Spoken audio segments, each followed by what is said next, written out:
Hello, YouTube. How you doing? Let's see. Can you see some of the fire? I want you to get some of the fire so you can enjoy it.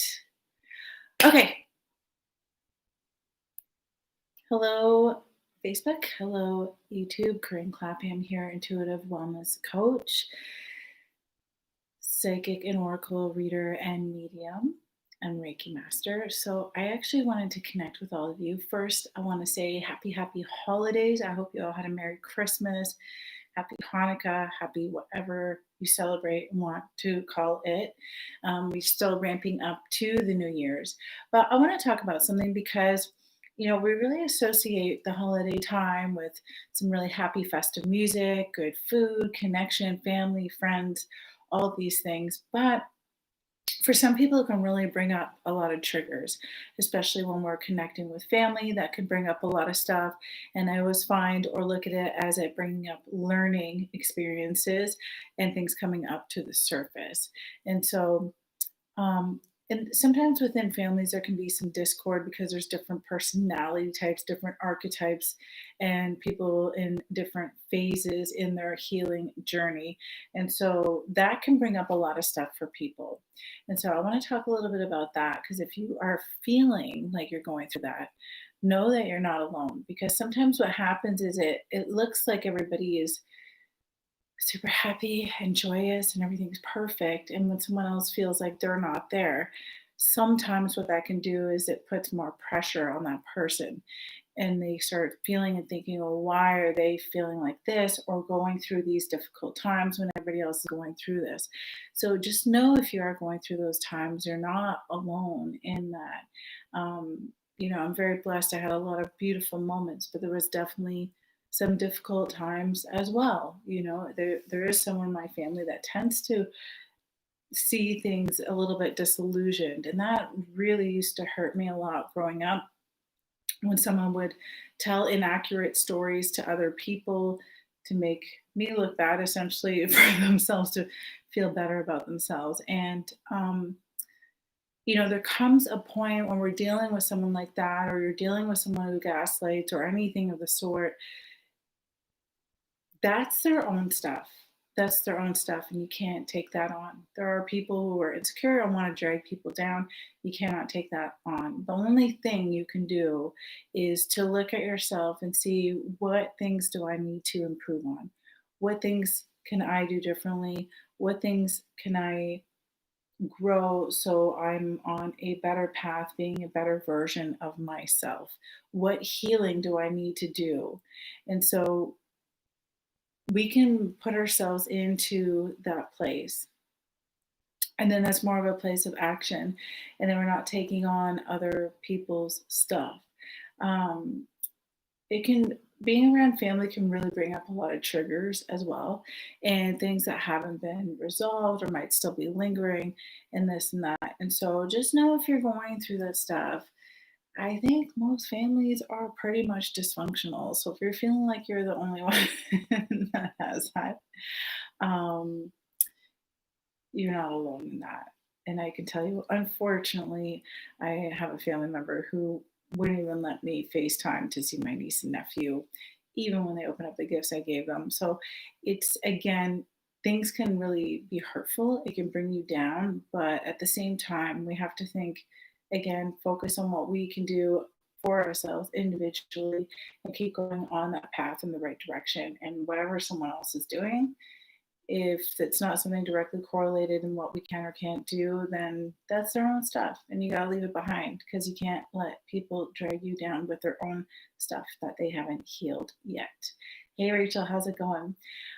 So I want to bring that up. And I also wanted to talk about, sometimes there's a lot of pressures that come up, especially with New Year's, how we have it really focused on goals. And we really want to feel like we want to do a 360 with our life, and have a different bod, and give up this habit and that habit, and all this. And it can be quite strenuous. And the thing is, we put a lot of pressure on ourselves because we've been so used to or conditioned that when that clock strikes midnight, then we're supposed to be like Mary Poppins and everything is amazing and beautiful.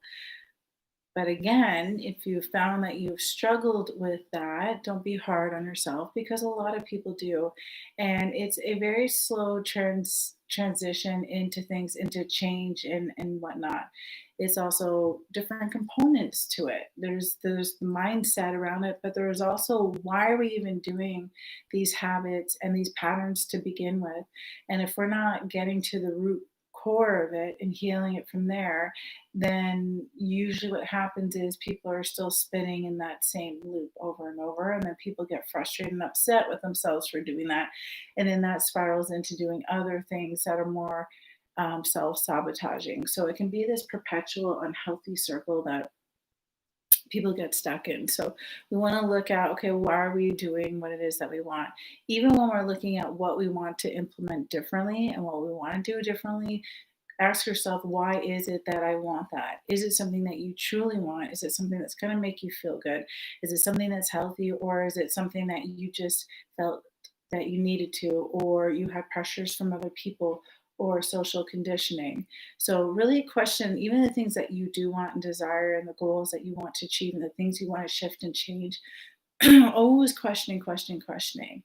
And when we do that, that's when we can kind of dig a little bit deeper and making sure we're coming from a more authentic place with that.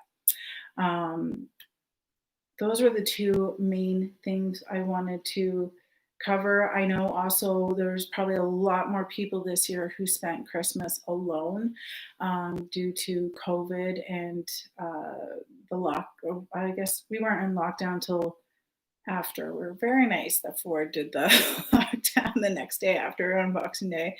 However, of course, a lot of people didn't do as much traveling to see families, and some people just taking extra precautions around not being around other people. So I think way more than usual this year, we would have had more people spending it alone.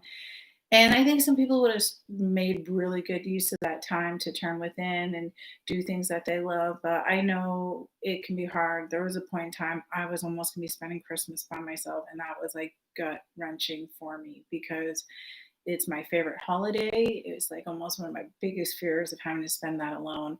And, there was obviously some family stuff, and then I ended up it's such a long story, but anyways, family stuff. So I was gonna be alone Christmas Day, and then it turned out that I left anyways because my sister has like these really particular rules about COVID and wanted 2 weeks. My parents pretty much to quarantine for 2 weeks before them going to their place, which I understand. Everybody's in different places, everybody's dealing with things different ways, and everybody's taking their precautions in different ways. So I totally understand that. But if I was staying in the house with my parents, then I would have had to quarantine as well and not go out. And I still like to take precaution, but still live life. And I still wanted to connect and meet with a friend. And so I ended up leaving, and that was the best decision for everyone. And that gave me a lot more freedom. Um, and then it ended up, I did end up doing something for Christmas with another family. And how many times every year, not every year, but how many years have you thought about trading families for Christmas? I know it's in the back of minds for some people, especially when there's difficult times. And it's funny how it kind of ended up happening for me this year. And it was fine and it was good. But again, just know if you're going through a lot of the stuff, you're never alone in that. And I feel like sometimes when people know that, it can give them a little bit of a release, a little bit of reprieve around it. And so this year, be very, very, very gentle with yourself. Start to have awareness if you're putting too much pressure on yourself for things you need to shift and change and all these things before the new year or on New Year's. And just be gentle. 2020 was a heavy year, and you all made it. You all did fabulous. You're still here. So be proud of yourself for that. And just really keep focused on connecting here and strengthening your intuition because that's probably the best tool we can have moving into 2021. And so, my advice for you is to be very gentle with yourself, be very loving with yourself, and be very kind with yourself. We also have the full moon coming up tomorrow, which is, what's the date tomorrow? December 29th, on Tuesday, 2020. And this one is going to be a very cleansing full moon. So, again, be gentle with yourself. Maybe implement some things where you can just cleanse out all the stuff that's been coming up to be purged for this full moon and before the new year that comes up. And if you're looking for extra support in that, I have a full moon ceremony that's taking place tomorrow at noon Eastern time. And if you can't make it, it'll be it's live on Zoom. And if you can't make it and you're registered, you'll still receive the replay and access for over a week. So you can do it as many times as you like. But the focus on this one is going to be on cleansing. We're going to do a cleansing ritual, really help to just kind of clear out the extra static stuff, the extra debris that we might have been carrying around, so we can really shift in with a cleaner energy, more focus, and more clarity into the next phases that we're going into. I'm also going to be doing some Reiki on the live video to all the recipients that are there. And again, like I said, you'll get a recording, so you can even do that section as many times as you want. Now, if you're registered for Reiki Level 1 certification, which is coming up January 15th, if you're already registered for that, you've already got a complimentary ticket to this full moon, and you would have known by now because I would have emailed you. There's definitely still time to register for Reiki Level 1 certification to get in on this free full moon. So you can find that on my Facebook wall. I'll put it in the YouTube comments below so you can find the links. And then I also have Reiki Level 2 certification coming up February 4th, 2021. Again, those who are going in that and are registered for that will also get in on the full moon ceremony that's closer to that date, or you can do this one if you want. But either way, it's really good because it's going to be an extra boost to shift and change and heal some stuff as well, which I think is very important moving into the Reiki certifications. And if you're also already done those and you're ready for Reiki Master, I have Reiki Master Discovery, which is an online program, and it's awesome. Even though it's online and you go at your own pace, there's still connection with me, and we still do the attunement together over video. And you might be thinking, well, is it as powerful through video than in person? But I gotta tell you, like, this year, obviously with COVID and the lockdowns and the restrictions and things like that, I've been doing Reiki over video. I was already doing Reiki distance, and people can still see the shifts, but I started doing it over video, and I was getting a lot of good responses with that. And when I first did the Reiki Master Discovery, I wasn't sure how the attunement was going to go over the video, but again, I had really good results with that. So if that's a question in your mind, do know it's still just as potent and magical and supportive as it would have been in person. So if you have any questions, reach out to me. Again, happy holidays and how you choose to celebrate it.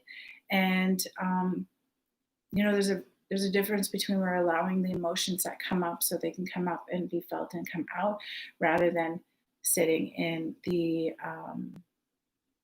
going down the spiral and sitting in it too long. And so start to notice where you're at on that spectrum, and then start implementing action and change to shift out of there and shift your vibration. All right, my loves, once again, Corinne Clapham, and I will see you soon. Much love. Much love.